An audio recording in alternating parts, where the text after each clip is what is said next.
bạn, đây là cái những cái cuốn nem nướng của mình nè các bạn, cái cuốn nem nướng chai nè. Các bạn thấy màu sắc rất là bắt mắt ha, rất là hấp dẫn luôn. Cái này thì mình các bạn có thể ăn với lại bánh mì được nha các bạn, bún đồ cũng rất là ngon, rất là bắt mắt luôn. Giờ các bạn muốn biết mình làm như thế nào thì mời tất cả các bạn sẽ vô bếp làm cùng mình nha. Đây các bạn.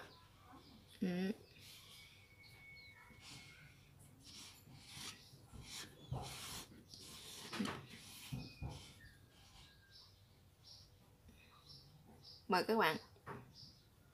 Các bạn, hôm nay mình sẽ chia sẻ với các bạn cái món là nem chay nha các bạn, nem nướng á nha. Thì trước tiên á, thì mình sẽ có là đây là 4 cái trái chuối nha các bạn.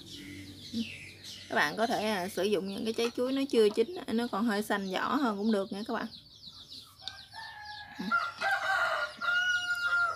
Mình sử dụng là chuối xiêm á. Thì đây là gia vị á, thì mình sẽ có đây là hành buro mình đã băm nhuyễn rồi nè. Đây là thính nè các bạn, mình sẽ sử dụng 4 muỗng cà phê thính nha. Đây là một ít dầu ô liu á các bạn. Các bạn không xài dầu ô liu thì các bạn có thể thay thế là dầu mè nha. Đây là một ít màu thực phẩm mà màu đỏ nha các bạn, để mình tạo màu cho nó ha. Đây là 1/3 muỗng cà phê muối và với 1/3 muỗng cà phê hạt nêm luôn. Bây giờ mời các bạn sẽ vô bếp làm cùng mình nha. Trước tiên mình sẽ đi hấp những cái trái chuối này nha các bạn. Các bạn hấp cho nó chín mềm ha. Thì các bạn có thể sử dụng những cái trái chuối này các bạn đem đi nướng nha, để trong lò vi ba. Thì các bạn nướng cho mình khoảng chừng từ 2 đến 3 phút nha các bạn, để cho nó chín thiệt mềm ha. Còn này thì mình sẽ đi hấp. Thì hấp thì cho nó chín thiệt chín vậy chắc cũng khoảng là từ 5 tới 7 phút đó các bạn. Mình đã hấp được khoảng 5 phút rồi ha. Giờ mình sẽ dỡ nắp nó ra coi nó chín chưa nha các bạn. Nó chín rồi đó các bạn, bây giờ nó đã mềm thiệt mềm ha. Giờ mình sẽ tắt bếp nha.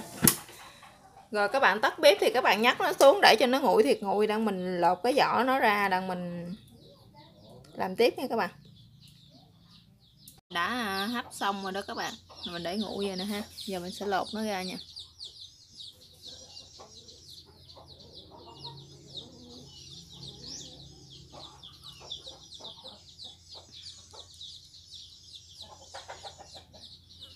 Các bạn lột hết những cái trái chuối này của mình ra ha. Rồi bây giờ mình đã lột những cái trái chuối này xong rồi ha các bạn. Mình sẽ cắt nó. Mình sẽ cắt nó ra nhỏ nhỏ như thế này nè các bạn ha. Để mình để vô cối mình sinh tố, mình quay cho nó dễ ha.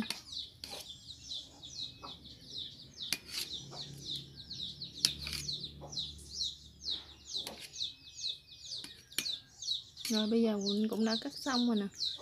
Các bạn dòm những cái trái chuối của mình mà nó có hơi đen gì nè, thì các bạn lấy ra cho nó hết luôn nha.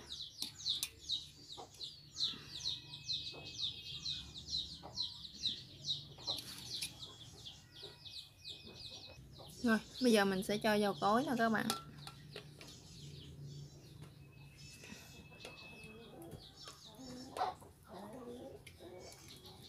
Rồi bây giờ mình bắt đầu mình sẽ đi quay nha. Giờ mình quay thì nó hơi ồn, các bạn thông cảm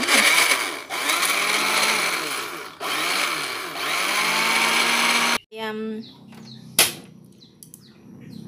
Xay chuối ha. Thì giờ mình sẽ đi phi 3 cái hành buro này cho thơm nha các bạn. Các bạn cho vô đây một ít dầu nha. Cái dầu hồi nãy của mình đó, các bạn sẽ cho vào đây khoảng 1 muỗng. Các bạn cho 1 muỗng canh là được rồi đó các bạn. Để rằng mình phi hành buro của mình nè.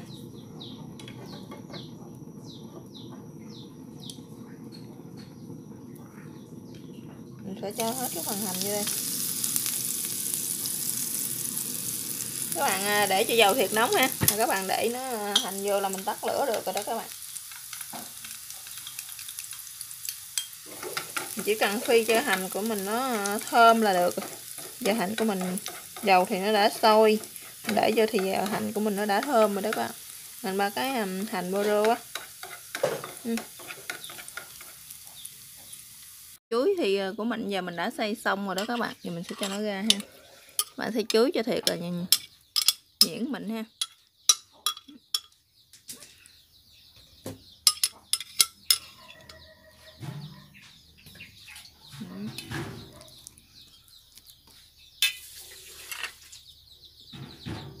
Rồi bây giờ mình sẽ cho nó ướp cho đây ha. Đây là 4 muỗng thính đó các bạn. 4 muỗng cà phê ha.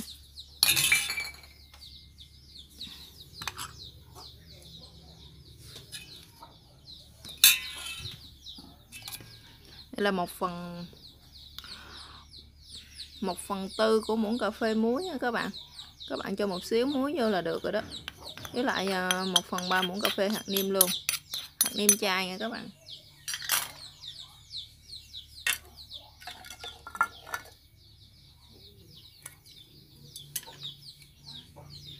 Ba cái hành rô mình đã phi thơm nè. Giờ mình cũng sẽ cho nó vô đây luôn. Với lại còn một ít dầu á các bạn.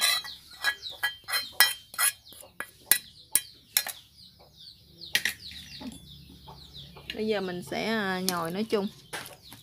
Các bạn nhồi cho nó nhão nhuyễn ha, cho nó thành một khối mịn.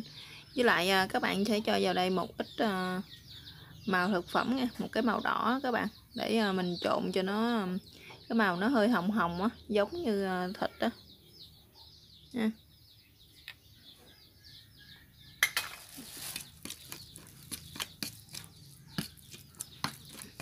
Rồi các bạn nhào cho nó đều ha.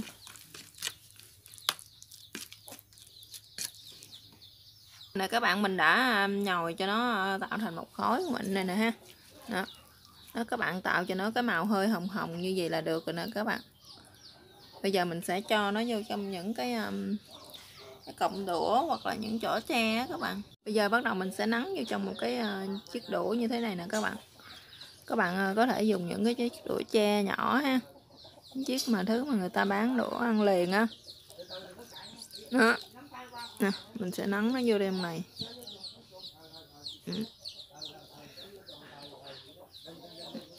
Thì các bạn cứ làm như thế này nè, cho nó vô.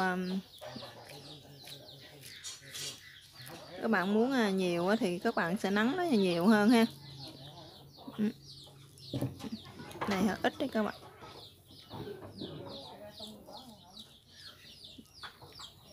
Đó, thì các bạn lại cứ nắn như thế này nè, nó như vậy nè.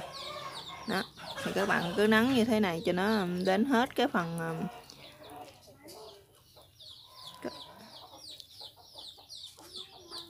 nhân của mình như vậy là được.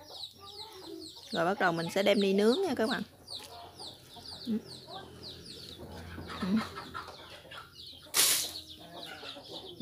Nè các bạn cứ nắn như thế này nè. Rồi bắt đầu mình sẽ đem đi nướng. Các bạn làm như thế này cho đến hết cái phần nhân này ha. Bắt đầu mình sẽ đem đi nướng nha các bạn.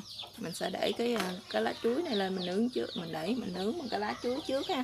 Để các bạn để dưới cái dĩ á, thì cái phần thịt này của mình nè, cái phần này của mình nè, nó sẽ bị dính á, bị khét đây nó sẽ không ngon nha các bạn.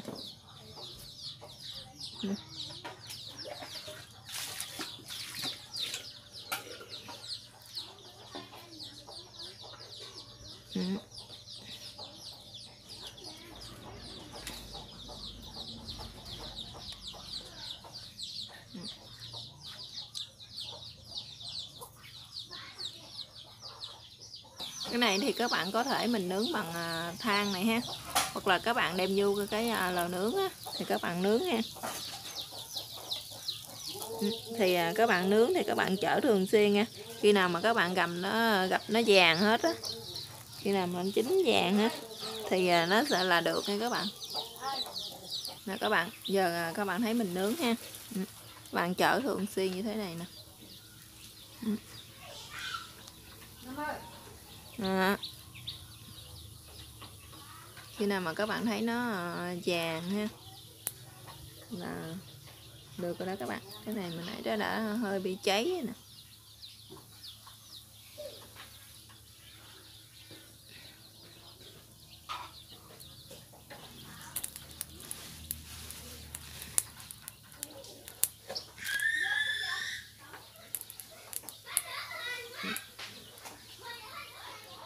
Cái này nó bị dính lá các bạn, mình sẽ gỡ nó ra đi. Nước nãy giờ được một hồi rồi nè ha, thì các bạn cứ kia việc chở thường xuyên ha, nó vàng như thế này là được rồi đó các bạn.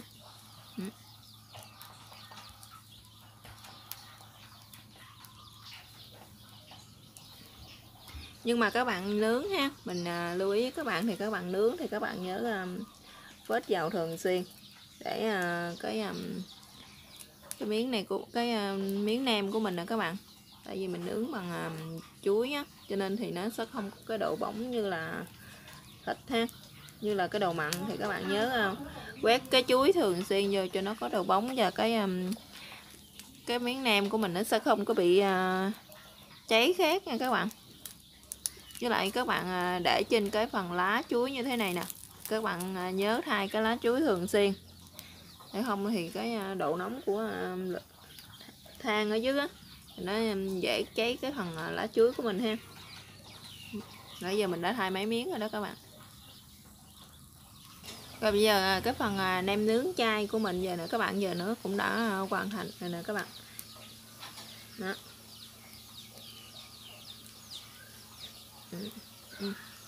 Các bạn thấy nó rất là đẹp, bắt mắt luôn ha. Nè, mình cho các bạn xem nè ha. Đó, màu sắc nó rất là đẹp, nó rất là thơm luôn nè các bạn. Nướng nãy giờ vậy nó đã vàng rồi nè.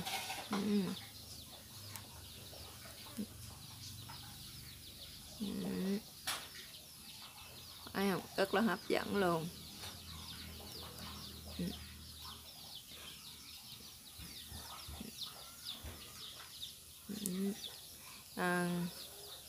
Cái phần nem nướng của mình chay bây giờ thì của mình đã hoàn thành.